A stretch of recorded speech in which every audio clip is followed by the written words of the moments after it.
Seigneur, on réalise, plus on te connaît, que sans toi, on ne peut rien faire. Il n'y a rien dans ce monde sur lequel on peut s'appuyer. Tout est appelé à être détruit, tout est appelé à s'effondrer sous nos pieds.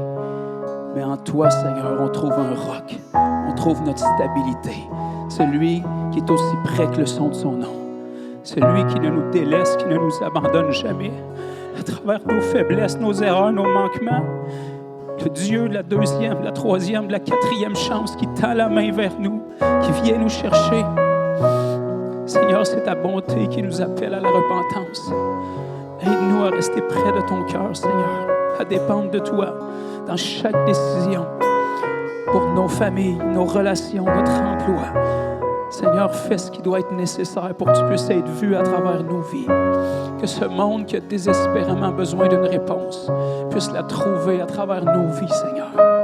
Qu'on puisse représenter Christ d'une manière digne. Seigneur, laisse nos vies répandre l'agréable odeur de ta connaissance. Pour que ces hommes qui ont faim et soif, qui sont en quête, puissent te trouver. Seigneur, te dit, venez à moi, vous tous qui êtes fatigués et chargés, et je vous donnerai du repos. Venez et buvez des fleuves d'eau vive. Seigneur, merci de nous avoir rassasiés, et permets-nous d'être ces sources de bénédiction autour. Et garde nos cœurs de tout orgueil, de toute arrogance. Rappelle-nous, Seigneur, qu'on dépend de toi. Tu es l'auteur et le consommateur de notre foi. Tu es l'alpha et l'oméga. Celui qui nous a soufflé à l'existence et celui qui désire nous avoir avec lui pour l'éternité. Père, je te prie de faire ce qui doit être fait pour que la crainte de Dieu réside toujours au milieu de nous. Que tu reçoives l'honneur et le respect qui t'est dû, Seigneur, par nos vies, par nos paroles, par nos pensées. Que tu sois le bienvenu d'agir au milieu de ton peuple.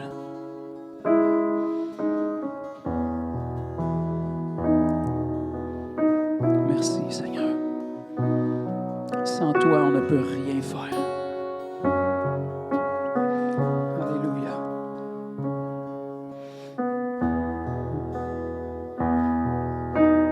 Amen. Merci, Jésus.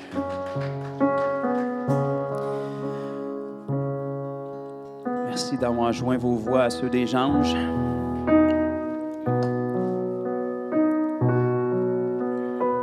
Je ne pense pas qu'il ait besoin d'aide, mais je pense qu'il se plaît. Vous savez qu'on a une louange à offrir au Seigneur qu'aucun ange ne peut lui offrir. Il n'y a aucun ange au ciel qui peut être reconnaissant, louer puis adorer Dieu d'avoir été sauvé. Je pense que vous n'avez pas entendu. J'ai dit, il n'y a aucun ange au ciel qui peut élever une louange à Dieu pour le remercier d'avoir été sauvé. Il y a seulement nous, en tant qu'êtres humains, qui a expérimenté ça. De méchants comme on l'était, de pourris comme on l'était, jusque dans le fin fond de notre cœur, le Seigneur est venu nous pardonner, nous restaurer, et on peut le louer et l'adorer pour ça. Alléluia. Les parents qui ont des enfants, vous pouvez les accompagner en bas. Vous, avant de les remettre au professeur, gérer tout ce qui est rattaché à un enfant. Merci Moïse, merci à Ni. Et merci au Seigneur. Comment extraordinaire que c'est d'avoir un Dieu qui est réel et qui est vivant. Comment est-ce que ce serait plate de venir semaine après semaine réchauffer des bancs, chanter des hymnes à quelqu'un qui ne répond jamais, qui ne nous touche jamais. Mais on a un Dieu qui est infiniment grand comme il est, puis infiniment petit comme on est, a toute notre attention lorsqu'on fait appel à lui. Peu importe où est-ce qu'on est, on peut être dans le fin fond des bois, on peut être 2, 3 rassemblés en son nom. Le Seigneur nous voit et le Seigneur est fidèle. C'est tellement merveilleux.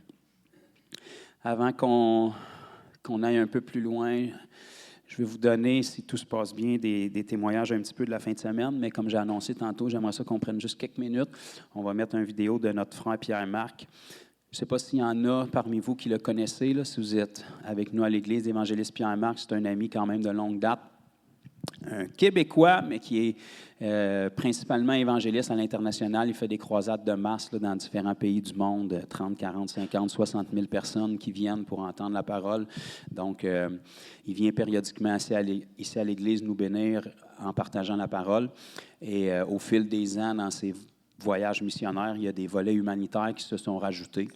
Ou est-ce que, oui, c'est bien d'aller prêcher la parole pour que les gens soient sauvés, mais s'ils ont faim, ça ne les nourrit pas nécessairement plus. S'ils n'ont pas de vêtements, ça les revêt pas. Donc, au fil des ans, il y a eu des opportunités humanitaires qui se sont rajoutées dans ces voyages. Et ce qui est merveilleux, c'est qu'on n'a pas toute la gang à se déplacer pour aller au Pakistan. On peut supporter quelqu'un qui y va et lui peut bénir là-bas, nourrir les gens, racheter les gens de l'esclavage. Et dans ce qu'on s'apprête à vous présenter, vous allez le voir. Là. Pierre-Marc est parti hier pour une croisade au Libéria. Et puis, le besoin dans cette région-là, où est-ce qu'il va être, pour vous le résumer de manière simple, c'est d'être capable de boire de l'eau différente de celle qu'on se lave dedans. Donc, il y a une opportunité de faire un puits pour ces gens-là. Fait qu'on va pouvoir partir la vidéo. On va vous laisser écouter ça. Et puis... Hello, bonjour à toute l'Église Fondation. Je vous fais une petite vidéo parce que, bon, peut-être comme vous l'avez déjà entendu parler à l'Assemblée, on est en train d'organiser un projet pour bâtir un puits d'eau au Libéria. Donc moi, je m'apprête à partir dans 2 semaines, prendre l'avion au Libéria pour faire une grande campagne d'évangélisation là-bas. Et bon, pour plusieurs d'entre vous, vous savez, ça fait quoi, 2 ans que Dieu m'a mis à cœur l'aide humanitaire. C'est arrivé lors d'un temps de prière où est-ce que le Seigneur m'a parlé. Il m'a montré, il m'a dit, c'est bien prêcher à la foule, mais il m'a dit, j'ai aussi nourri la foule. Et puis, à partir de ce moment-là, j'ai vraiment été convaincu dans mon cœur qu'il fallait parallèlement, en combiné avec nos croisades, de faire aussi de l'aide sur le terrain. Et d'où là, s'en est venu l'opportunité au Pakistan de libérer des familles de l'esclavage. Jusqu'à ce jour, on a libéré plus de 100 personnes dans les 3 dernières années. Et la dernière fois, dont 50, grâce à vous tous, grâce à votre générosité, plusieurs d'entre vous avez contribué à ça. Et puis, on va retourner en 2026 encore et en libérer davantage. Mais là, présentement, juste pour vous traduire un peu, vous donner la vision, avec cela m'était venu à cœur, j'avais fortement eu sur le cœur l'idée de bâtir des puits d'eau. Et puis, je ne savais pas trop comment. Je me dis, Seigneur, si ça vient de toi, l'opportunité va venir. Puis, sans que j'aie à demander à qui que ce soit, lorsque je préparais la croisade au Libéria, il y a mon directeur de croisade là-bas au Libéria qui s'appelle Axe Freeman, qui est un bon ami à moi, qui est un apôtre aussi, il chapeaute plusieurs églises, et de lui-même, de sa propre initiative, il m'a parlé, il m'a dit « Pierre-Marc, est-ce que votre ministère, vous faites de l'humanitaire? » Et là, j'ai dit « Bien sûr, oui, mais bon, c'est compliqué, il faut avoir la direction du Seigneur. » Et là, directement, il m'a dit « Est-ce que c'est quelque chose que vous feriez bâtir un puits d'eau? » Et là, j'ai fait « Oh, wow, OK. » Donc, sans même n'en parler ou prendre les devants et n'en parler à qui que ce soit, lui-même a apporté le sujet sur la table. J'ai prié et dans mon cœur, j'ai eu la conviction qu'il fallait le faire, qu'il fallait aider. Donc, l'idée, ce serait de bâtir un puits à Seastown. C'est un petit village, il apparaît même pas sur Google Maps. Et puis, c'est au Libéria. Et ça, là-bas, c'est la ville natale de mon directeur de croisade. Et puis, lui, il est né là-bas, mais depuis sa naissance, il n'y a aucune eau potable. L'eau dans laquelle les gens se baignent, l'eau par laquelle ils boivent tous les jours, c'est la même rivière dans laquelle ils lavent leurs vêtements et c'est la même rivière dans laquelle ils se baignent. Alors, vous comprendrez que plusieurs tombent régulièrement malades. Et puis, quelle bénédiction que ce serait de pouvoir construire un puits et d'apporter l'eau. Hein, on voit les puits, on voit ça dans la Bible un peu partout. Plusieurs exemples dans le Nouveau Testament et aussi dans le Nouveau Testament avec Jésus, avec la Samaritaine au puits. Donc, le projet, pour le coût total, ben, il y avait deux options. Soit de faire le puits manuellement, mais bon, c'est 3 000 $ canadiens, mais on va moins profond et c'est moins de qualité. Ou sinon, d'y aller avec la machinerie et c'est 5 000 $ canadiens. Donc, tant qu'à faire quelque chose, aussi bien le faire décemment. Et je me suis dit, ben, allons-y pour le 5 000 $. Alors voilà, je vous partage la vision, je vous partage le besoin. Et puis, si Dieu vous met à cœur individuellement, corporativement, vraiment de contribuer à cela, ben, allez devant le Seigneur et puis simplement prier, demander à Dieu combien est-ce qu'il veut que vous puissiez donner à cette mission. Peut-être que vous n'aurez pas à cœur de donner, et puis c'est bien correct comme ça aussi. Alors vraiment, voilà ma courte vidéo. Que le Seigneur vraiment vous bénisse, que la grâce et la paix du Seigneur vous accompagnent, et bonne réunion. Soyez bénis. Merci.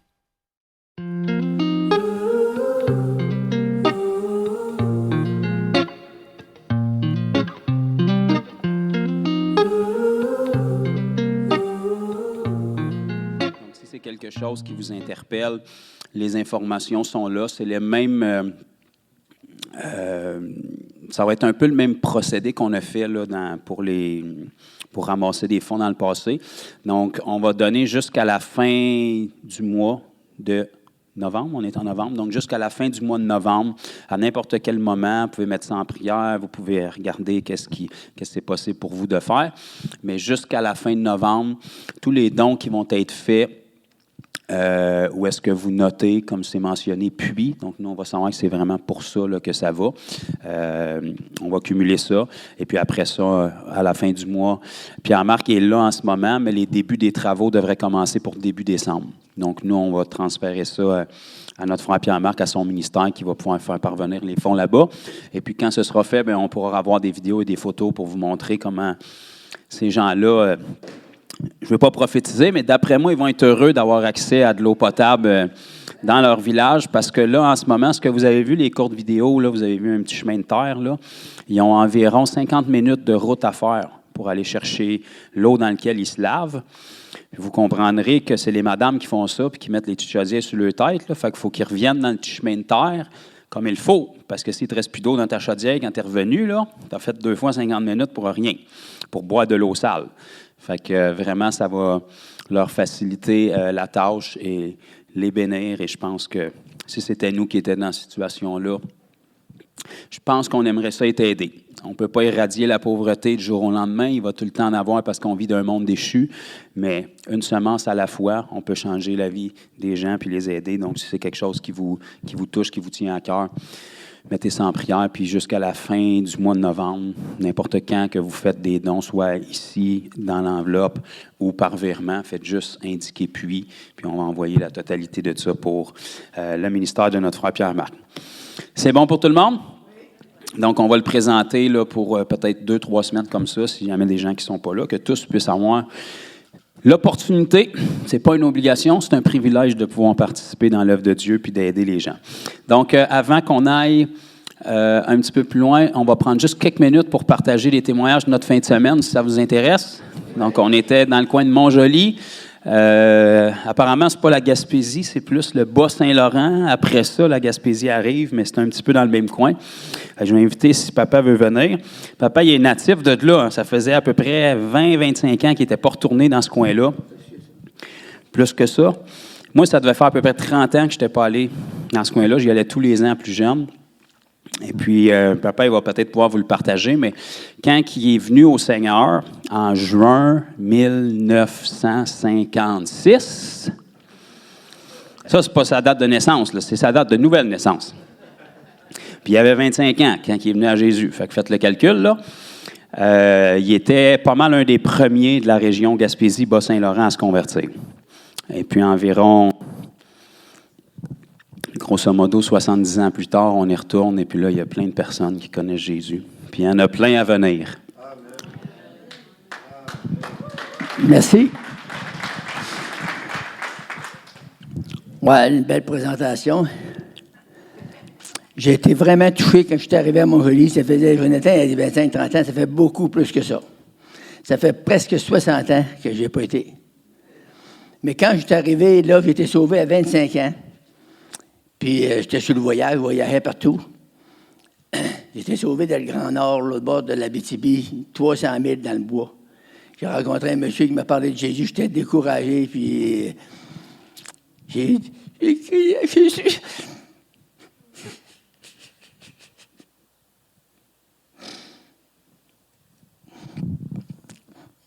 Monsieur, j'étais sur mes genoux, puis j'ai crié à Jésus, puis la puissance de Dieu a tombé sur moi. J'étais 2 heures sur la puissance de Dieu. J'ai été transformé complètement. Amen. Puis là, j'ai commencé à prêcher l'Évangile. Puis un an après, à peu près, en 57, je suis allé faire un tour. Ce que je venais, je viens de Saint-Moïse, près de Montjoly. On était toujours à Montjoly parce que Saint-Moïse, c'était pas un gros village, là. Mais quand je faisais entendre le témoignage, c'était épouvantable, la persécution qu'il y avait là. Le monde, ils n'ont jamais entendu parler de l'Évangile, à part que par la religion.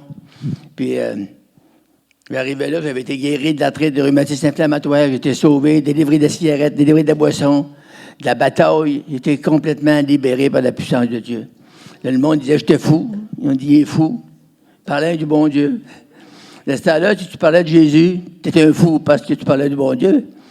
Fait que, merci Seigneur que je t'ai troublé comme ça. Mais là, retourner là, après plusieurs années comme ça m'a vraiment touché. C'est drôle quand j'ai vu la place du monde. C'est donc beau. La veille, c'est faite l'église. Là, il y a de grands magasins de linge avec des grandes vitrines en avant. C'est loué. Ça rapporte 8 000 piastres par mois. Hein. Puis après ça, il y a l'église. C'est Lumière et Vie. Puis au côté, il y a deux logements, un de 4,5 puis un 5,5. Fait que ça fait grand, tu sais. Puis l'Église se soutient par elle-même, par les locations de ça, ça paye les loyers de l'Église. Fait que c'est vraiment une place. J'en arrive à là, le cœur, c'est même chez. Parce que quand tu vois, il y a des œuvres à plusieurs places. Cause obscure, qui est plusieurs milles de là. Il y a des familles qui ont monté, qui ont venu à Réunion. Il y avait Amqui, il y a une œuvre là aussi. Bien là, il y a un petit pasteur qui reste là. Puis après ça, il y a Sébec. Sébec, il était rendu à 40 dans une maison privée. Ils font des réunions dans la maison privée parce qu'ils n'ont pas encore de pasteur. Puis il y avait tout le tour qui était venu. La salle était pas mal pleine. On a eu des vraies bonnes réunions. Moi, j'ai témoigné un avant-midi, puis j'ai prêché un soir. Puis Jonathan, il a prêché 2 soirs de fil. Fait que la puissance de Dieu s'est manifestée là-dedans. Le monde, il avait tellement faim, là. Je ne peux pas vous dire comment que le monde y avait faim. Il courait en avant pour être touché par le Seigneur. Il y en a du monde qui ont faim de Dieu. C'est une faim, là. Tu sais, quand tu as faim, tu te mets à table pour manger. Tu as une faim de l'eau, qu'on dit, là. Ben, il y avait cette affaire-là. Il était là avec l'agressivité, là, puis il voulait absolument toucher le Seigneur, mais ils ont été touchés aussi. Il y a beaucoup de monde qui ont été touchés. Ben, presque tout le monde a été touché. Puis là, Jonathan a commencé à prier pour les gens, les jambes allongées. Puis avant de partir, le pasteur, c'est un vieux monsieur dans 80 quelques années. Il est plus jeune que moi, mais il est vieux pareil. Puis il y avait des appareils auditifs, là. Puis il a déjà été un gros accident. Il y avait une tige de fer dans la jambe. Puis là, Jonathan, il a prié pour lui. Sa jambe allongée, plus qu'un demi-pouce, sa jambe allongée. Puis juste avant de partir, on était chez eux, on était après déjeuner. Puis il dit, prie donc pour mes oreilles. Il y avait des choses. Là, il a ôté ses affaires, puis il a prié, puis il attendait sa femme parler dans la jambe. Fait qu'il était guéri. Ouais. Là, il était content. Puis dans la réunion, il y en avait un. Jonathan, il a prié pour aussi. Jonathan, serait mieux de compter ça lui-même. Il a prié pour, il y avait des appareils auditifs, puis il était diabétique. Puis quand il a prié pour, puis il a ôté ça, puis il attendait parler le monde partout. Fait que là, il était guéri de ses oreilles. Puis en plus, il a été guéri de sa diabète sans prier pour. C'est ça que le Seigneur fait. Tu sais, quand on est là sur le champ, là, tu vois des affaires de même, moi, je viens tout exciter. Je viens fou comme un petit jeune. Il me semble que j'avais 17 ans. Alléluia! Gloire à Jésus.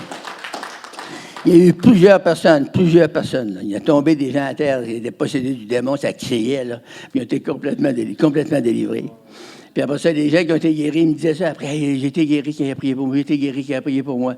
Il y a plus que 15 personnes qui m'ont témoigné ça, moi. Là. Fait que il y en a plus que ça. Fait que, je vais juste vous présenter ça ce matin. Ça vous encourage à ne pas lâcher de prier pour les ouvriers, puis prier en même temps pour que le Seigneur vous utilise vous-même. Tout le monde ici, là, qui ont reçu Jésus-Christ, vous êtes capable de mettre les mains sur les malades et dire, au nom de Jésus, sois guéri. C'est juste ça que vous avez à dire. Tu n'as pas besoin d'une grosse instruction pour ça.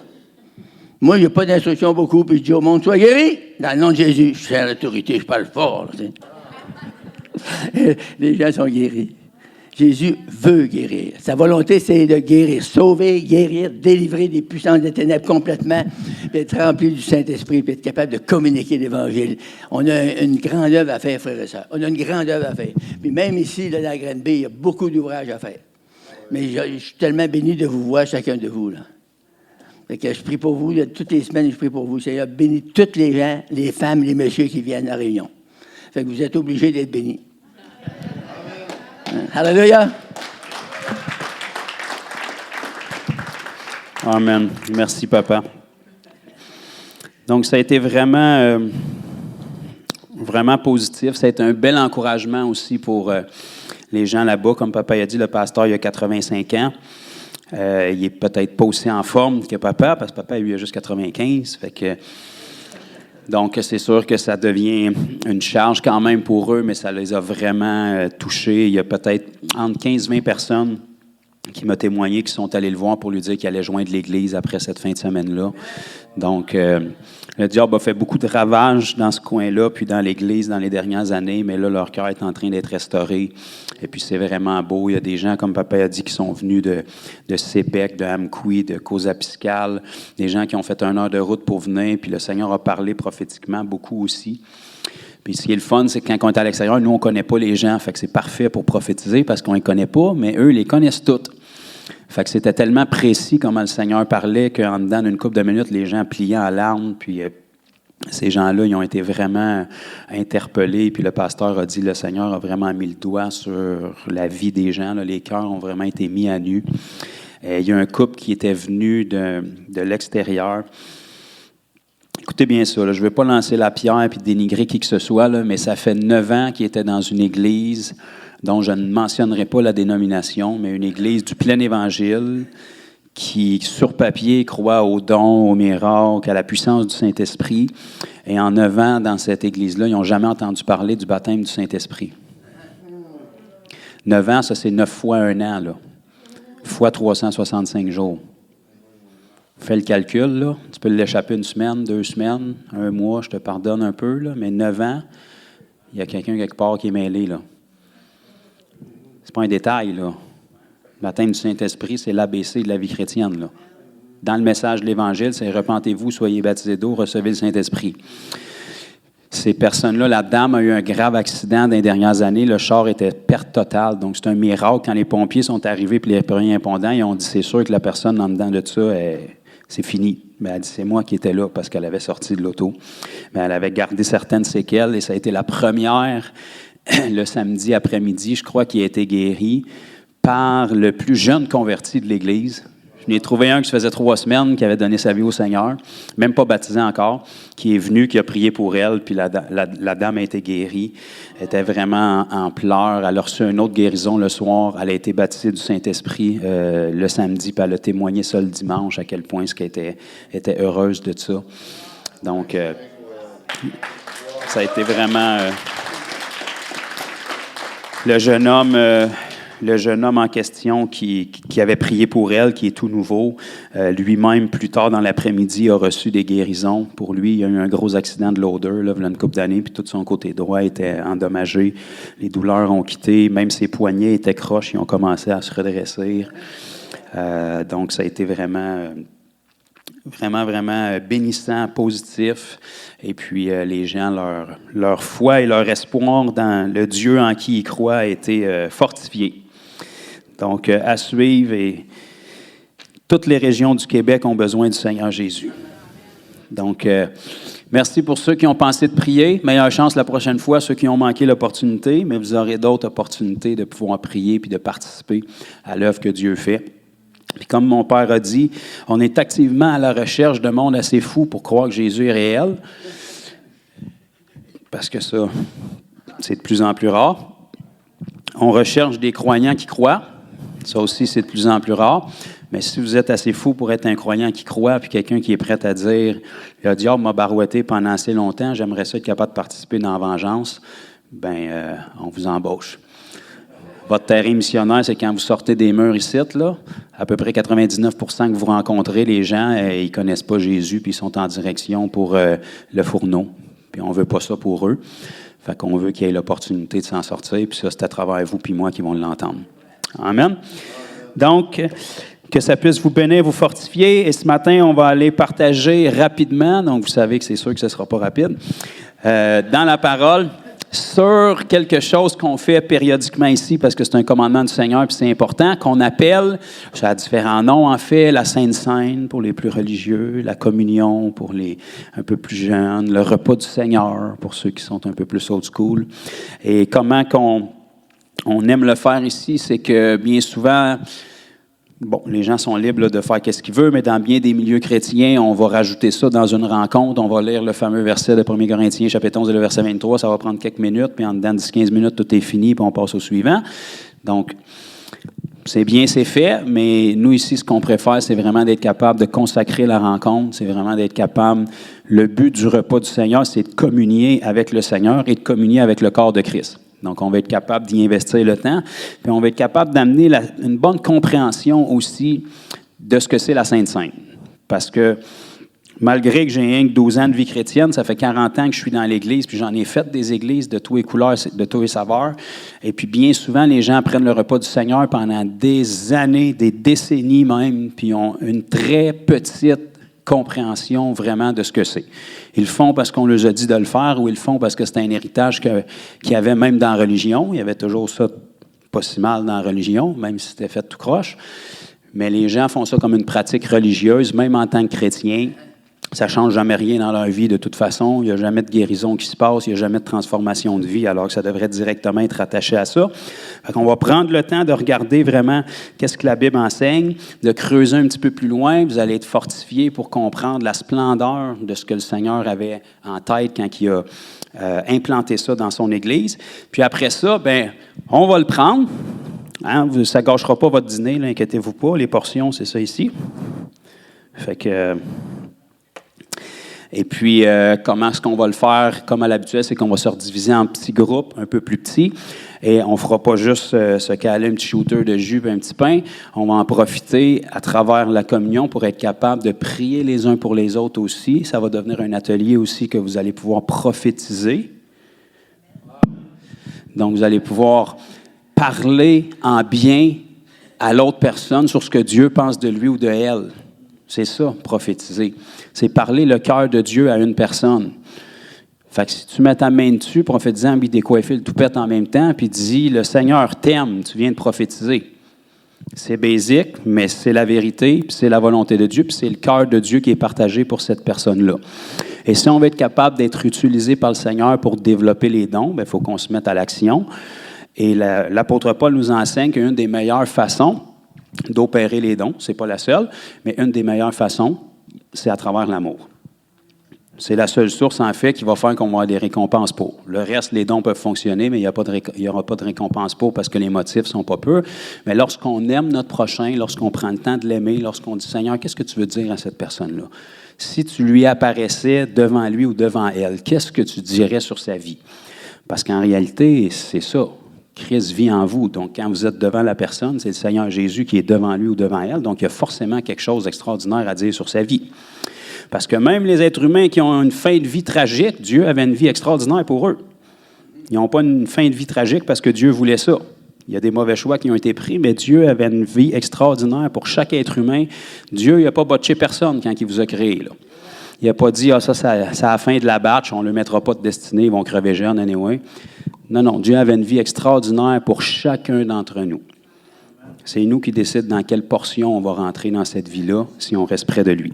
Donc, On va lire rapidement le passage classique pour être sûr d'apaiser tous les esprits religieux. Fait qu'on va aller dans 1 Corinthiens, chapitre 11, et le verset 23. Évidemment, ici, c'est Paul qui écrivait à l'Église de Corinthe. Il avait bien des affaires à leur écrire. Il a été obligé de leur écrire 2 lettres de presque 15 chapitres. Puis il y a une des lettres qui a été perdue, qu'on n'a pas dans nos Bibles, parce qu'il devait avoir un peu trop de Paul puis pas assez de Jésus dedans. Donc, à Corinthe, c'était une communauté où est-ce que c'était une église qui était très grande, où est-ce que tous les dons du Saint-Esprit étaient à l'œuvre, puis où est-ce qu'il y en a un qui couchait avec sa belle-mère dans l'église. Fait qu'il y avait des problèmes à gérer. Et puis, Paul va leur dire ici, et là, on se rappelle, c'est l'apôtre Paul, c'est plusieurs années après la résurrection, donc Jésus est ressuscité, grosso modo, en l'an 33. Et puis ça a été écrit autour des années 55, 60. L'Église avait déjà quelques décennies de fait. Et là, c'est Paul qui va leur enseigner sur le principe de la Sainte Seine ou de la communion, ou du repas du Seigneur, alors que Paul n'était pas là au repas du Seigneur. Je ne sais pas s'il y en a qui se sont déjà posé la question, là. Donc, les 12 étaient là au repas du Seigneur. Judas a dérapé un petit peu, il a été remplacé par Matthias, qui n'était pas là au repas du Seigneur pour compléter les 12. Paul est arrivé par après. Paul va leur enseigner sur le repas du Seigneur des années après, alors que lui n'était pas là au repas du Seigneur. Donc, forcément qu'il l'a vu à TV ou sur YouTube, ou pas. Fait qu'il va leur dire ici, dans 1 Corinthiens chapitre 11, le verset 23, « Car j'ai reçu du Seigneur. » Ah, voilà. Il y a eu une notification par email par après qui était assez importante. « Car j'ai reçu du Seigneur ce que je vous ai enseigné. » Qu'est-ce donc qu'il a enseigné? Je suis content de vous en parler. Donc, c'est que le Seigneur Jésus, dans la nuit où il fut livré, prit du pain et après avoir rendu grâce, le rompit et dit, « Ceci est mon corps qui est rompu pour vous. Faites ceci en mémoire de moi. » De même, après avoir soupé, il prit la coupe. C'était du vin qu'il y avait dans la coupe. Et dit, « Cette coupe est la nouvelle alliance en mon sang. Faites ceci en mémoire de moi toutes les fois que vous en boirez. » Donc, Paul, des années après la résurrection de Jésus, des années après que son ministère soit commencé, instruisait l'Église de Corinthe en leur rappelant un événement qui s'était passé plusieurs décennies auparavant, la veille où Jésus fut livré, où est-ce qu'il a décidé, parmi toutes les choses qu'il aurait pu faire, que la veille avant d'être livré, le temps qu'il prendrait avec ses disciples, ça serait un temps pour manger avec eux autres, puis pour leur laver les pieds. Donc, c'est les derniers moments qu'il a eu avec ses disciples la veille d'être livré, avant qu'il s'en aille piquer un petit somme dans le jardin de Gethsémani pendant que Jésus était en train de prier tellement fort qu'il suait du sang. Donc, Paul va dire ici, « Voici ce que j'ai reçu du Seigneur. » Ça veut dire que Paul, avant de commencer son ministère public puis nous donner le 3/4 de notre Nouveau Testament, il y a eu une conversion assez radicale. Il a commencé à prêcher immédiatement. Son message n'a pas été reçu parce qu'il a passé de tueur de chrétiens à quelqu'un qui prêchait ce Jésus-là. Fait que les gens avaient comme un problème de confiance avec lui. Fait qu'ils se sont dit, on va le laisser aller un petit peu, voir si son score de meurtre de chrétiens baisse un peu, savoir si on y fait confiance. Donc, Paul a été, selon ce qu'on apprend dans le livre de Galates, environ 3 ans dans le désert de l'Arabie.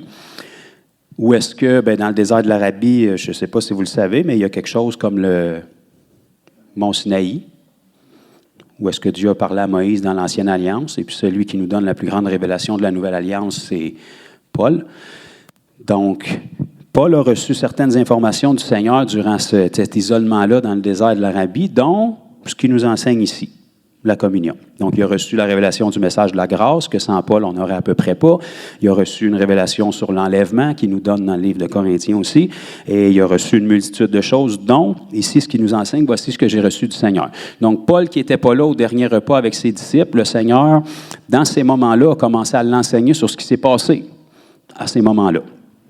Et puis là, ici, il va transmettre à l'Église de Corinthe, qu'est-ce qui s'est passé pour leur faire saisir un petit peu l'ampleur de ça, puis pour qu'eux puissent perpétuer cette tradition-là, parce qu'elle a un but que la majorité des Québécois ne comprennent pas, même en tant que chrétiens.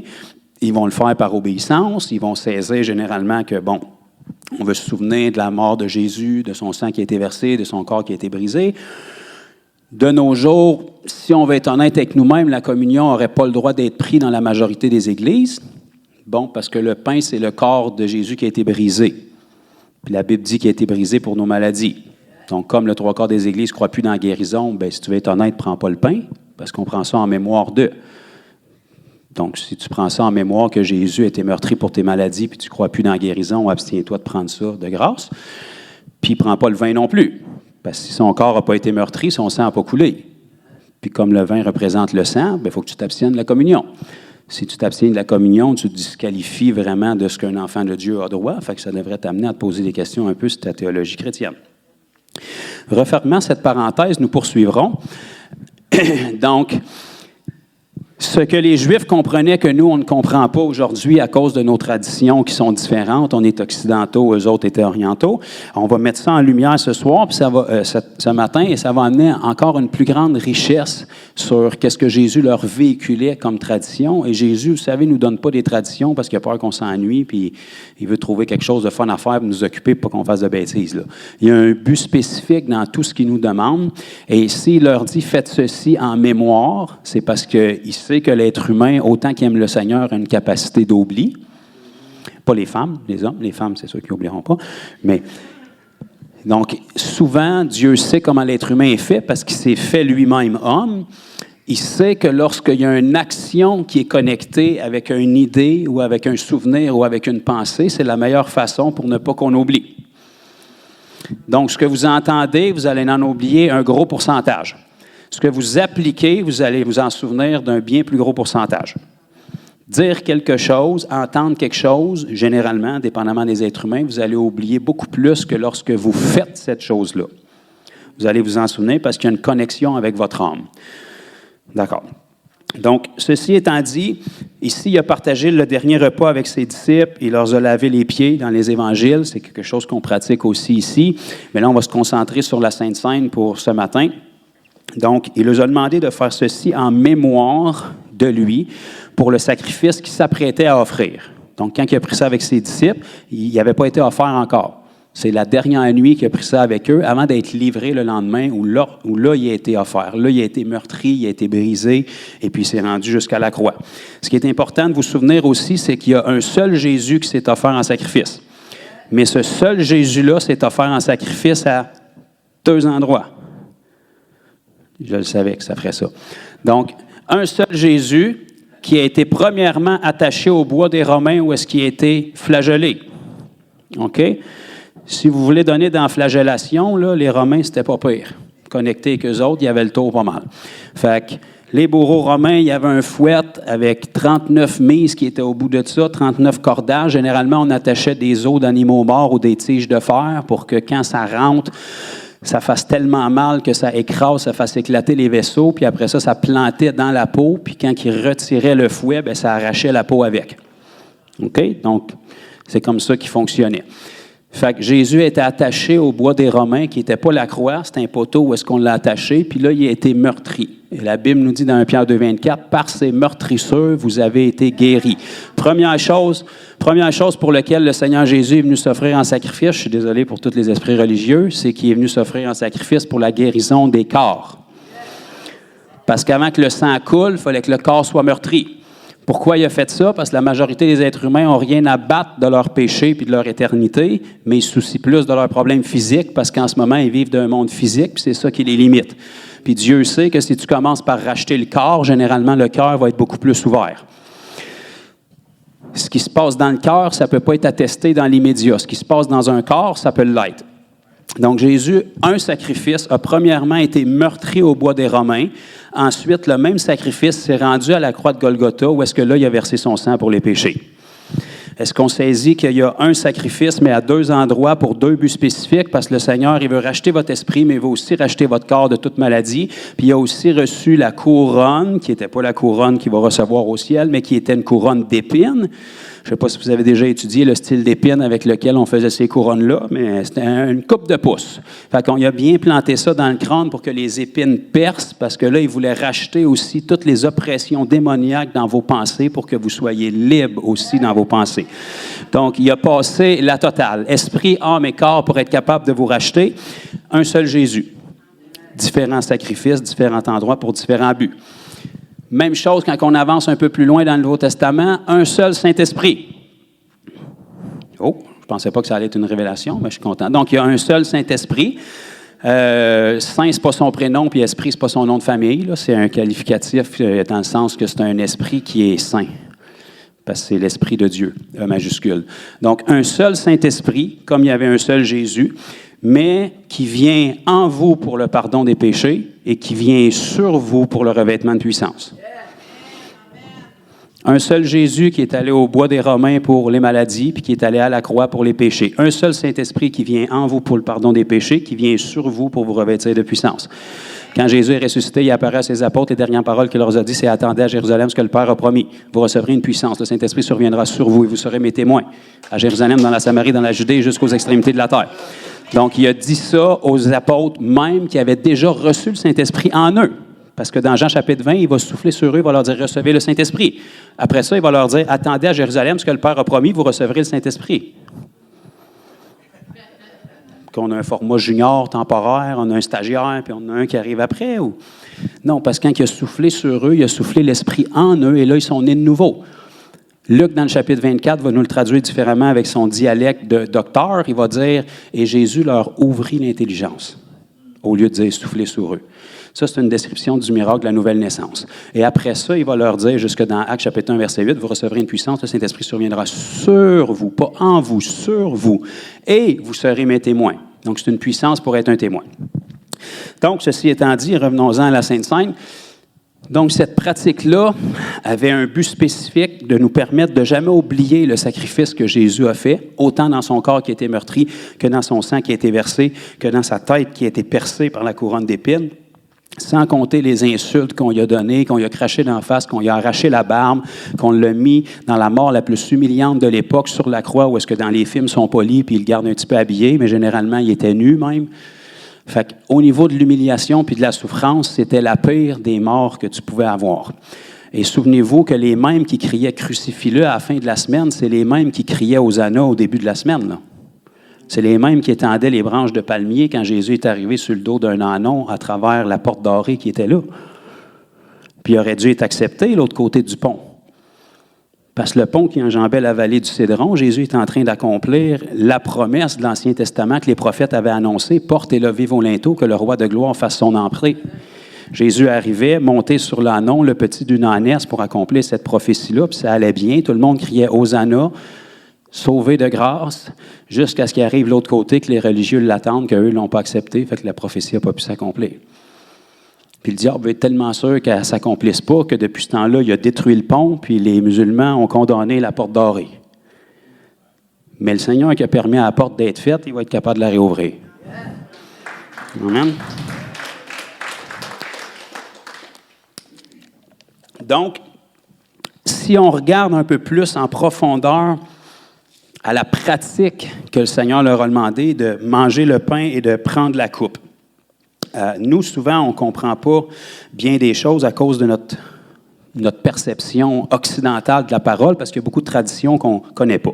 Par contre, vous devez savoir que quand Jésus est venu dans un corps physique ici-bas sur terre il y a 2000 ans, il était de descendance juive. Il est venu premièrement vers les Juifs à cause de la promesse qui avait été faite à un homme il y a très longtemps, qui n'était pas juif, mais de qui la descendance juive est arrivée à l'existence à travers Abraham. Et après ça, Isaac et Jacob. Et Jacob a eu 12 fils qui ont créé les tribus d'Israël, qui a créé le peuple d'Israël, qui est devenu la nation juive, par lequel Dieu avait pour but de bénir tellement un peuple que tous les autres peuples regardent à ce peuple-là puis se disent, on va lâcher nos idoles parce que clairement, leur Dieu est véritable puis il fonctionne pour eux. Parce que Dieu ne voulait pas privilégier un peuple parce qu'il fait exception de personne. Il voulait choisir un peuple à travers qui il pourrait briller pour que tous les peuples de la terre puissent le désirer. Ça a été un échec lamentable. Donc, il a reproduit la même chose dans le Nouveau Testament où est-ce qu'il se choisit un peuple de toute langue, de toute tribu, de toute nation, que tu sois beau, que tu sois laid, que tu sois grand, que tu sois petit. Si tu dis oui à Jésus, automatiquement, tu vas devenir beau par sa grâce. Et puis après ça, il se choisit un peuple à travers lequel toutes les autres personnes qui adorent d'autres dieux regardent à son peuple et disent « On le veut, le Dieu des chrétiens. » Pas des chrétiens religieux, mais des chrétiens qui croient, on le veut, leur Dieu. Parce qu'au milieu de l'épreuve, il intervient tout le temps. Parce que même quand on les insulte puis on se moque d'eux autres, il nous offre encore de prier pour nous. Parce que quand il n'y a plus d'options, puis la psychologie ne fonctionne pas, puis la thérapie ne fonctionne pas, puis les docteurs ne fonctionnent pas, bien leur Jésus a l'air de fonctionner, lui. Donc Dieu n'a pas changé de façon pour se faire connaître à ceux qui ne le connaissent pas. Si on revient à la tradition juive, dans la tradition juive, il y avait une pratique qui était rattachée aux fiançailles, au mariage et aux fréquentations que le Seigneur a voulu utiliser à travers la communion, que bien souvent les chrétiens ne connaissent pas, mais qui révèle toute une richesse qui est rattachée à ça. Ben, seriez-vous intéressé de l'entendre? Ou? OK, bon. On va regarder ça. Donc, selon la tradition juive que les Juifs connaissaient à cette époque-là, mais que nous, bien souvent, on ne connaît pas de nos jours, la façon dont les mariages, les fréquentations étaient faites était différente d'aujourd'hui.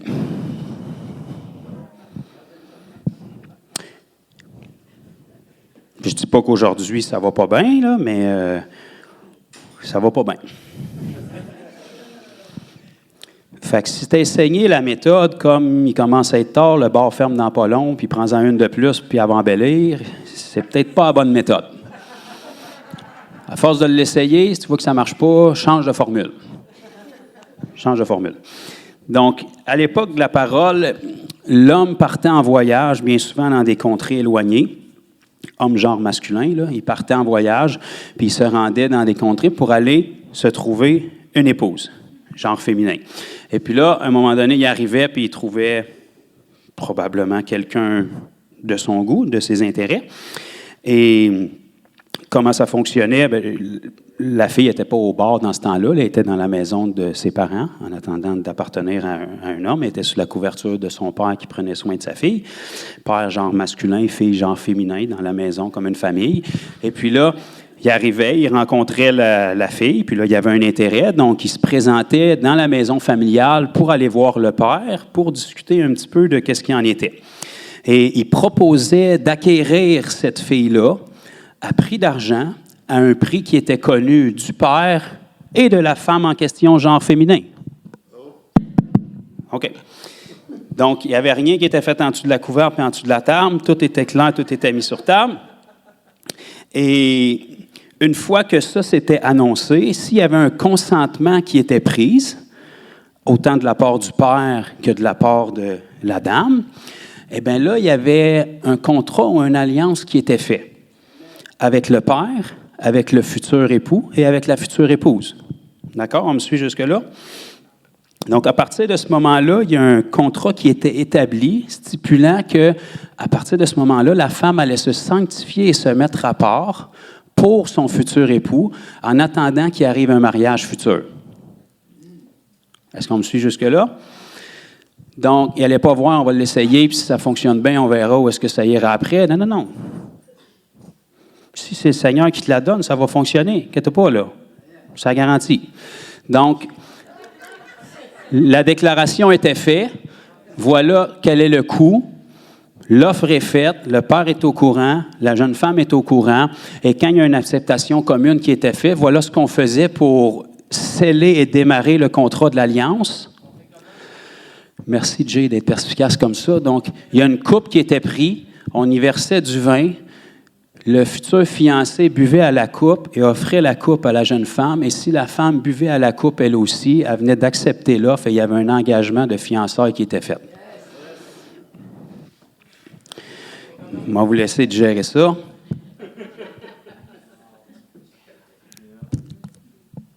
Donc, à partir de ce moment-là, le contrat et l'alliance étaient faits, qui n'était pas un mariage, qui était une fiançaille. Une fiançaille, c'est une promesse de mariage s'il y a fidélité jusqu'au mariage. D'accord? Donc, à partir de là, c'était scellé et la fiancée était mise à part dans l'attente que le fiancé allait revenir pour la prendre pour que le mariage ait lieu. Ce qu'elle savait, c'est qu'elle avait accepté l'offre. Quand est-ce que le fiancé allait revenir? Elle ne savait pas. Ça pouvait prendre jusqu'à 1 an des fois. L'homme repartait dans son pays, dans sa contrée, dans la maison de son père, et il allait préparer une demeure pour lui et sa future épouse, pour qu'après le mariage, il y ait un endroit à être et qu'ils puissent commencer leur vie commune. Il y en a peut-être qui font une addition et qui commencent à comprendre des choses, là. Donc, le fiancé repartait dans la maison de son père et allait préparer une demeure pour sa future épouse, pour leur future vie ensemble. Donc, le fiancé repartait dans sa demeure, dans la demeure de son père, allait préparer une demeure dans la demeure de son père pour lui et sa future fiancée, pour qu'ils puissent vivre ensemble. Fait que le fiancé repartait dans la maison de son père, puis il allait préparer une demeure dans la maison de son père pour être capable d'aller retourner chercher sa fiancée, prendre sa fiancée avec lui et retourner dans la maison de son père pour qu'ensemble, ils puissent avoir une demeure pour leur vie future. Fait que le fiancé... Donc, vous comprenez que Jésus a dit, il y a plusieurs demeures dans la maison de mon Père. Si cela n'était pas, je vous l'aurais dit. Je m'en vais, je vais vous préparer une place, et quand elle sera préparée, je reviendrai vous chercher et je vous prendrai avec moi. OK? Parce que ce n'est pas les traditions humaines qui ont inventé les choses. Les traditions ont été basées sur qu'est-ce qui existait réellement dans le fonctionnement de Dieu. Et quand il a proposé la communion puis le dernier repas avec ses disciples, je ne sais pas s'ils ont pleinement saisi, mais ils saisissaient quelque chose que bien souvent, nous, on passe à côté d'eux. Lorsque Jésus a partagé ce dernier repas-là avec les disciples, il était en train de leur offrir une alliance. Il était en train de leur offrir une possibilité de fiançailles qui promet, parce que la fiançailles n'est pas le mariage, qui promet que si on est fidèle jusqu'au mariage qui va avoir lieu, on ne le sait pas quand, parce que c'est l'époux qui sait quand il revient, et toi tu ne le sais pas. Par contre, il faut que tu te tiennes prête tout le temps. Parce que s'il revient un soir de partout, quand il y a 3-4 autres bonhommes qui sont là, bien, il n'y aura pas de mariage. Parce que le mariage est basé sur un point de base qui est l'amour, et l'amour est assis sur un fait incontournable qui est la fidélité. OK? Tu ne veux pas que ta femme soit ta femme préférée puis que ton mari soit ton mari préféré. Tu veux qu'il soit le seul, en principe. Bien, à une époque, mettons. Donc, dans cette pratique-là, si on retrace le portrait, Jésus a quitté la demeure de son Père pour voyager dans une contrée lointaine qui s'appelle la Terre, où est-ce qu'il s'est fait comme un des nôtres, et il est venu proposer de se racheter une épouse. Donc, la Bible dit que ce n'est pas vous qui l'avez aimé le premier, c'est lui qui vous a aimé le premier. C'est lui qui est venu vers vous, c'est lui qui a cogné à la porte. Des fois, pour certains, il faut qu'il cogne plus longtemps, parce qu'on a la tête plus dure. Bienvenue, Marco, tu peux rentrer, il n'y a pas de problème. C'est comment mettre quelqu'un mal à l'aise. Donc, Jésus est venu, il a voyagé ici-bas et il est venu vous trouver comme son épouse. Les femmes, nous allons avoir plus de facilité à comprendre ça. Moi, je m'imagine moins bien qu'une robe, mais en tout cas, il va falloir que je m'y fasse. Donc, il est venu, il a lancé l'appel et il a proposé le prix du rachat devant son Père et devant vous en tant que fiancé. Puis le prix, c'était le même pour tout le monde. Puis c'était le prix le plus élevé qu'il y avait dans l'univers. La vie du Fils de Dieu, c'était ce que ça coûtait pour vous racheter. Savez-vous qu'on détermine la valeur de quelque chose au prix qu'on paye pour? Si vous ne le saviez pas, bien, je vous l'annonce. Il n'y a personne qui va se dealer un char qui est à 10 000 $ et qui dit au gars, m'a donné 50 000 pour. Je le file de même aujourd'hui. Vas-y, garde-toi. Les chances sont que s'il est à 10 000, tu vas essayer de l'avoir pour moins que ça. Tu vas trouver des bobos qui n'existent pas. Les tailleurs sont un peu fatigués. L'huile à wiper est due. Tu prendrais-tu 8 pour, mettons? Parce que on fixe la valeur de quelque chose au prix qui est déterminé sur cette chose-là. Donc, la rareté de quelque chose détermine sa valeur aussi. Donc, le Seigneur avait des myriades d'anges au ciel qu'il aurait pu envoyer pour vous racheter, là. Le prix n'était pas bon. La valeur n'était pas suffisante pour être capable de vous racheter. Dieu, qui est votre créateur, détermine votre valeur, puis le fait que Dieu vous ait créé, puis que Dieu est la plus grande valeur de tout ce qui existe, détermine la valeur et la rareté de ce que vous êtes. Et il est venu ici-bas, il a voyagé dans une contrée éloignée, il est venu sur terre, il s'est pris une forme comme vous puis moi, et il est venu offrir la valeur pour vous demander en fiançailles. Dire, la valeur qu'ils ont à mes yeux, c'est le prix de ma vie que je vais sacrifier pour être capable de les avoir. Acceptes-tu le contrat, oui ou non? C'est lancé devant le Père, c'est lancé devant toi, la fiancée. Si tu acceptes le contrat, bois à la coupe, puis il y a quelque chose qui va se passer. Le prix qui a été payé pour nous est un très cher prix. Et nous, quand on a répondu à l'appel de Jésus, peu importe à quel moment, peut-être qu'il y en a ici un matin qui n'ont pas répondu à l'appel encore, mais je prie pour vous que ça vienne. Lorsqu'on se repent de nos péchés puis qu'on lui donne notre vie, on commence généralement à joindre l'Église de Christ et on va pratiquer ça, le repas du Seigneur, la communion. La majeure partie des églises le font, même s'ils ne comprennent pas ce qu'ils font bien souvent. Et puis, à partir de ce moment-là, c'est comme si vous répondez à l'appel et que vous renouvelez votre alliance avec le Seigneur. Vous lui rappelez, oui, je t'attends toujours. Oui, je n'ai pas changé d'idée. Oui, je suis toujours d'accord avec l'alliance. Oui, je me sanctifie toujours. Oui, je n'ai pas 3-4 autres amants qui attendent parce que je m'ennuie de toi et j'ai hâte que tu reviennes. Je vais attendre le temps qu'il faudra, mais je vais rester sanctifié puis mis à part pour toi et pour toi seul. Et la Bible nous dit, puis on va le lire ensemble, ça va à peine, je crois que c'est dans 2 Corinthiens, chapitre 1 et le verset 22. Ah, ça, c'est beau. Ça sonne bien pour un prêcheur. OK. 1 Corinthiens, chapitre 1, puis on va lire 21 juste avant. Donc, 1 Corinthiens 1, 21. « Et celui qui nous affermit avec vous en Christ et qui nous a oints, c'est Dieu, lequel, donc Dieu, lequel nous a aussi marqués d'un sceau et a mis dans nos cœurs les arts de l'esprit. » Et c'est là que tous les enfants de Dieu disent d'habitude « Amen ». Et personne ne comprend ce que ça veut dire « art », mais on dit quand même « Amen ». Donc, le mot « art » qu'on n'utilise plus de nos jours, ça veut simplement dire une garantie, un gage, un dépôt. En bon québécois, on dirait « m'a te fronté ». M'a te fronté ça comme garantie que m'a te payé le reste de la balance. Ou je te donne un dépôt, un gage. Donc, le Seigneur a scellé cette demande-là de fiançailles en nous donnant comme dépôt ou comme garantie, qui est une pas pire garantie, soi-disant passant, le Saint-Esprit. Donc, il a mis le Saint-Esprit, où qu'il l'a mis? Dans nos cœurs. C'est pas juste ici, là, c'est là, parce que votre esprit il fait tout ça. Donc, il a mis son esprit dans votre esprit comme garantie que si, lorsque la date du mariage arrive, il vous trouve fidèle puis encore mis à part pour lui, le reste du contrat va s'accomplir. Vos corps vont être glorifiés. Vous allez être transfigurés dans le royaume du Fils de son amour. Vous allez prendre part aux noces de l'agneau. Vous allez avoir l'éternité avec le Seigneur pour participer comme ses fils et ses filles, comme rois, reines, mères, mairesses, députés du monde à venir. Donc, le Seigneur vous donne ce dépôt-là, les arts de l'esprit. Et si vous étudiez les terminologies dans le grec, ça peut même être traduit par bague de fiançailles. Fait que lorsque vous répondez à l'appel, c'est que vous acceptez la demande en fiançailles qui est là. Le Saint-Esprit qui est donné en vous, c'est comme s'il vous glisse la bague de fiançailles au doigt, puis à partir de là, vous pouvez dire « Je suis à part pour quelqu'un que j'attends. » Quand est-ce qu'il revient? C'est pas. Je ne sais pas quand est-ce qu'il revient, mais je vais être la première quand il revient. Je vais être préparé. Je veux m'être mis à part. Et c'est ça que le miracle de la nouvelle naissance représente. Et notre parcours ici-bas, peu importe comment qu'on a de temps avec le Seigneur, comme papa, il y en a 70 de fait. Donc, le 70 ans, il ne savait pas combien de temps qu'il l'attendrait, puis il l'entend encore. Mais il est encore mis à part, il est encore sanctifié, en attente.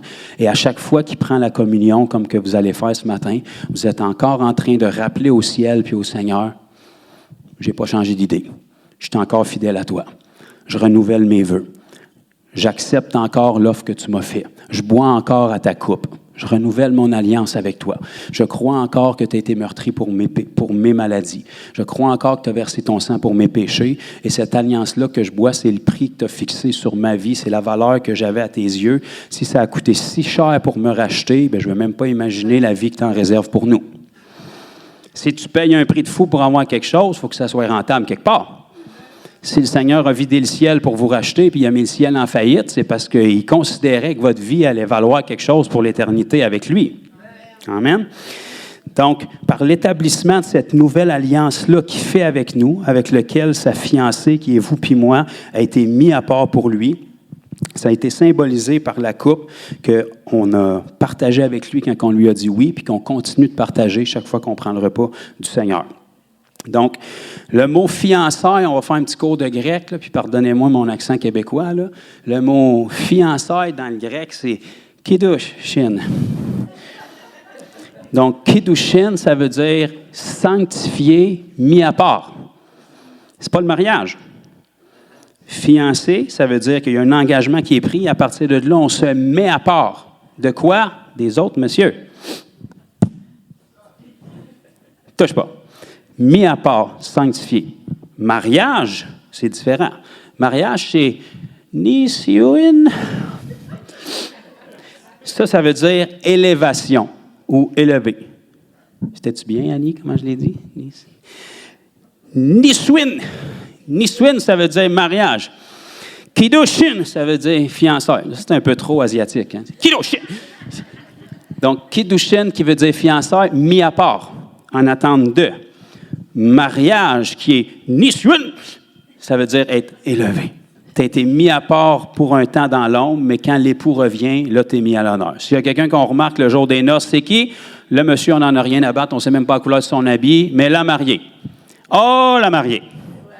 Tous les regards sont tournés, tous les pétales revolent, parce que l'étymologie des mots même qui sont sélectionnés nous le révèle. Par contre, on ne sait pas dans combien de temps l'époux revient. Et c'est ça qui prouve la pertinence, la patience et l'amour de l'épouse.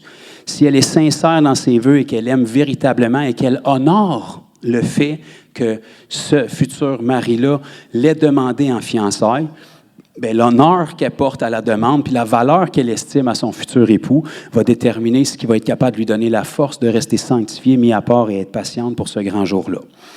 Et quand l'époux revenait, il partait souvent d'une contrée éloignée, puis il revenait avec sa cohorte. Et puis, avant même qu'il soit arrivé au loin, il y a quelque chose qui pouvait commencer à déterminer, c'est qu'il y avait des coups de trompette qui étaient sonnés.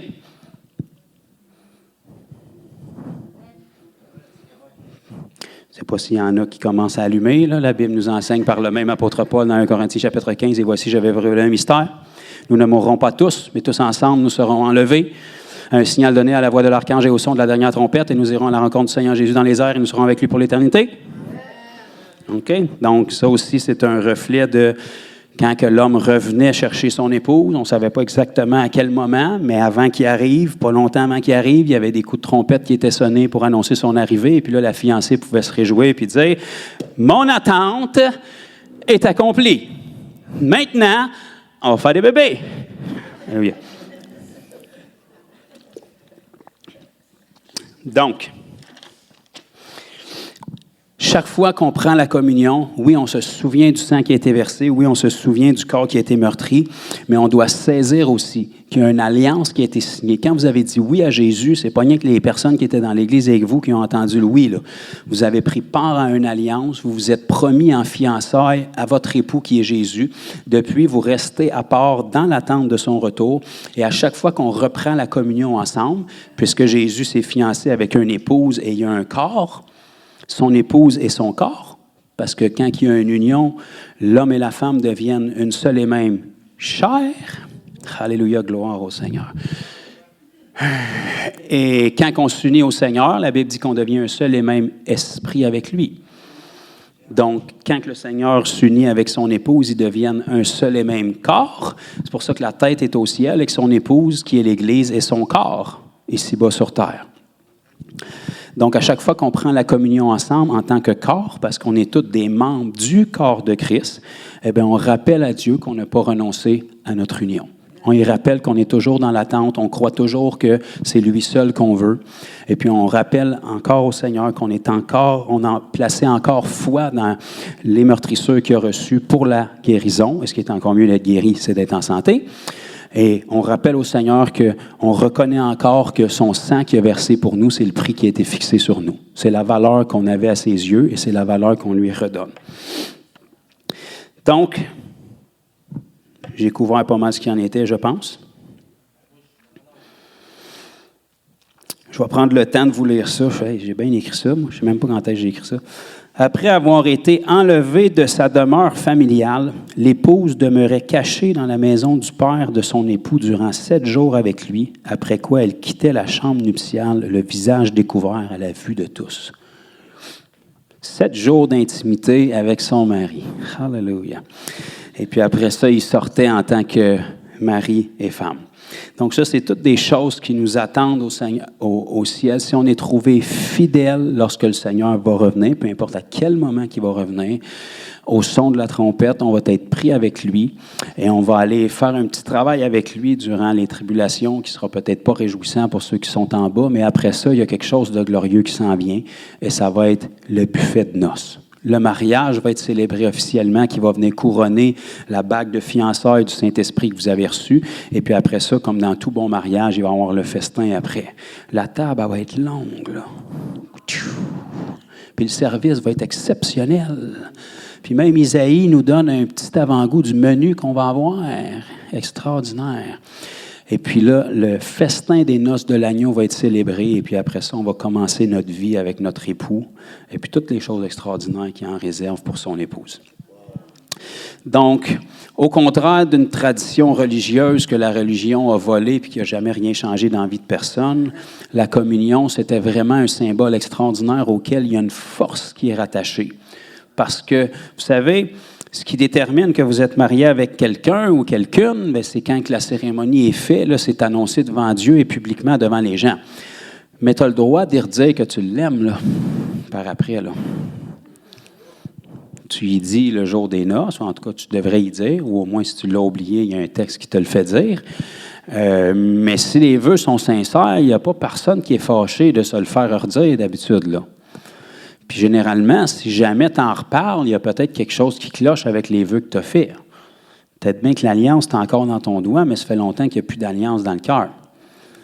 Donc, de renouveler nos vœux avec la personne constamment, lui rappeler que peu importe les difficultés, on est encore content du choix qu'on a fait, on est encore béni, on est encore privilégié, on l'aime encore comme Christ aime l'Église, on est encore soumis à son mari comme on l'est au Seigneur, on est encore unis ensemble, on est heureux, on est privilégié. C'est la même chose qu'on fait lorsqu'on prend la communion ensemble en tant que corps.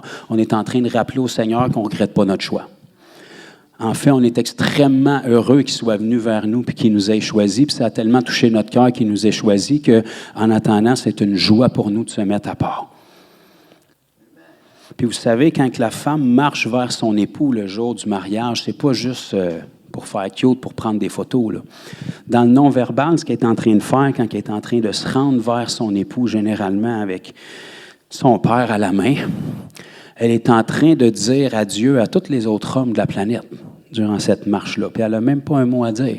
Elle est en train de dire adieu à tous les autres hommes pour dire délibérément de mon propre gré, j'ai accepté l'offre de celui-là. Puis c'est un honneur et un privilège de dire adieu à tous les autres pour me consacrer seulement à lui. Et quand vous dites oui à Jésus, c'est la même chose. Vous êtes en train de dire adieu à toutes les autres avenues, toutes les autres sources qui vont juste vous utiliser, qui sont juste là pour un intérêt personnel. Vous êtes en train de dire adieu à toutes les autres idoles qu'il y a dans ce monde pour dire à Jésus, j'accepte l'offre. Puis je vais attendre le temps que j'attendrai parce qu'au jour convenable, je vais marcher dans cette allée-là puis aller à ta rencontre. Puis au bout de l'allée, tout ce que je vais entendre, c'est bon et fidèle serviteur. Entre dans la joie de ton maître. Amen. Donc, ce matin, c'est ces vœux-là qu'on va renouveler ensemble. Si vous êtes ici, vous ne connaissez pas le Seigneur Jésus encore personnellement, c'est-à-dire que vous n'êtes pas né de nouveau. Peut-être vous croyez en Jésus, forcément, si vous êtes ici, à moins que vous êtes perdu sur le GPS, vous devez avoir un minimum de croyance.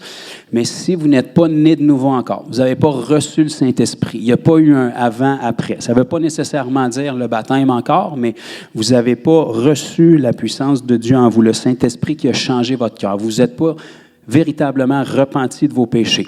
On passe notre tour.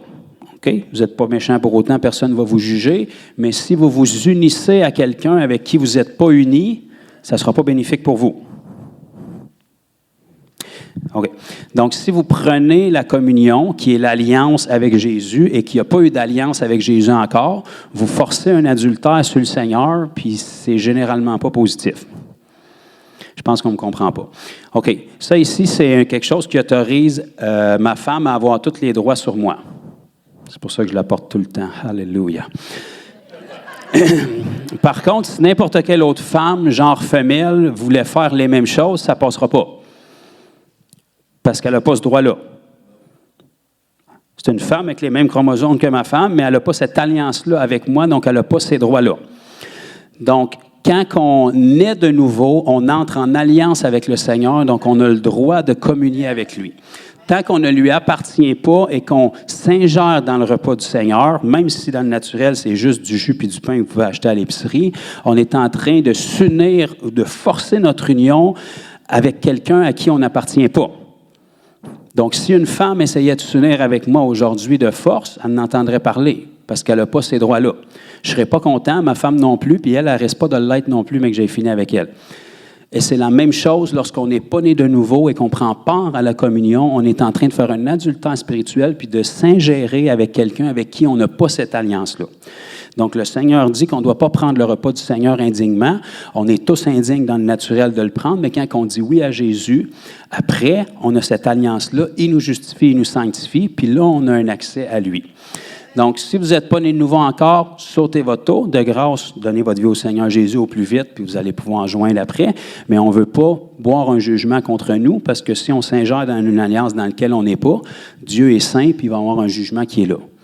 Puis la Bible nous dit, parce que ça en a plusieurs qui l'ont fait dans la parole, la Bible nous dit c'est pour ça qu'il y en a plusieurs parmi vous qui sont tombés malades et qu'un grand nombre même sont morts. Parce qu'ils prenaient la communion puis le repas du Seigneur avec les saints alors qu'ils n'appartenaient pas au Seigneur Jésus encore. Donc, c'est une chose d'avoir fait toute votre vie dans la religion quand personne ne comprenait puis vous ne compreniez pas non plus. Mais quand on saisit qu'est-ce que c'est, le Seigneur veut que ceux qui prennent part à la communion fassent partie de cette alliance-là. Si vous n'êtes pas fiancé avec Jésus, prenez pas la coupe de fiançailles avec lui. D'accord? C'est clair pour tout le monde?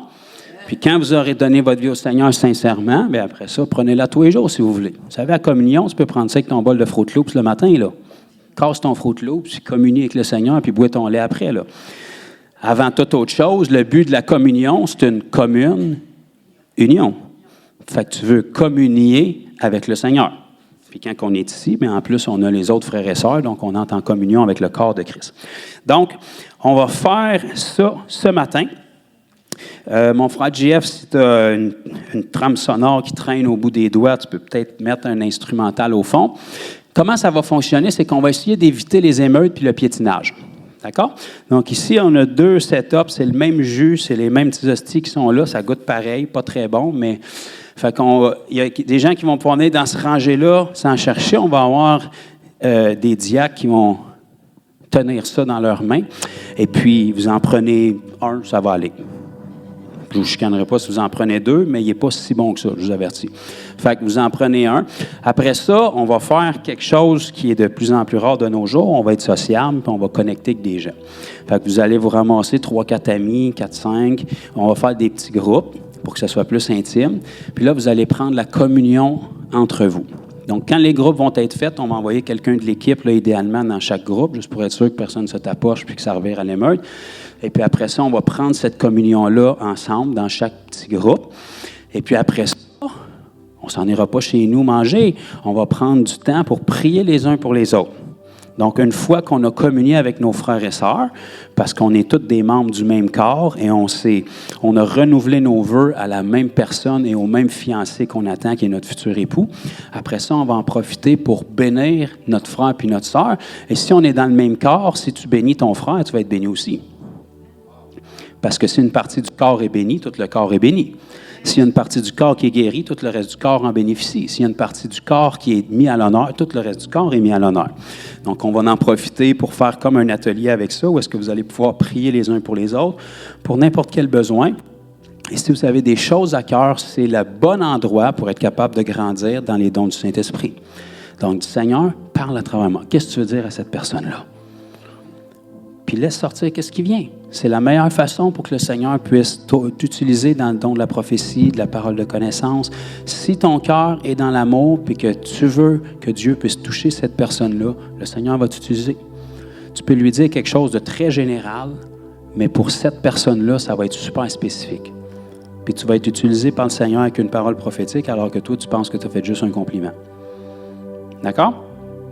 Donc, Jeff et Denis, qui est dans l'ombrage de Jeff, vous pouvez prendre chacun un cabaret, et puis ceux qui sont de ce côté-là, vous viendrez vous servir ici, l'autre côté, la même chose. Et puis, après ça, comme j'ai dit, redivisez-vous en petits groupes, là, pas trop, d'après moi, 5, 6, 4, 5, ça devrait le faire. Et puis après ça, on va prendre ça ensemble et on va en profiter pour prier les uns pour les autres.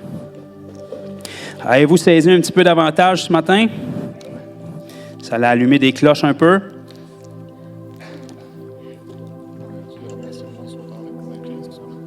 Oh! Mon frère JF me mentionne que on a des gens qui sont en ligne que j'oublie toujours. Je ne sais pas si c'est TIC ou si c'est TOC, mais en tout cas, ils sont sur un des deux. Donc, on vous remercie, ceux qui ont été avec nous, que le Seigneur puisse vous bénir. Vous pouvez prendre la communion à distance chez vous, si vous avez du vin ou du jus à portée de main, puis du pain. Mais vraiment, on vous remercie d'avoir été là. Et puis, je veux juste prendre une petite minute pour prier pour chaque personne qui écoute, que vous ayez des besoins physiques, spirituels, émotionnels ou autres. Seigneur, dans le nom de Jésus, on relâche la puissance de ton esprit chez chaque auditeur qui sont là, Seigneur, dans leur demeure, où est-ce qu'ils visionnent en ce moment, que tu puisses les rencontrer, que les corps soient guéris, que tous ceux qui peuvent être liés par des esprits soient délivrés maintenant et que tu puisses te révéler encore plus intimement à chacun d'eux, Seigneur, dans le nom de Jésus.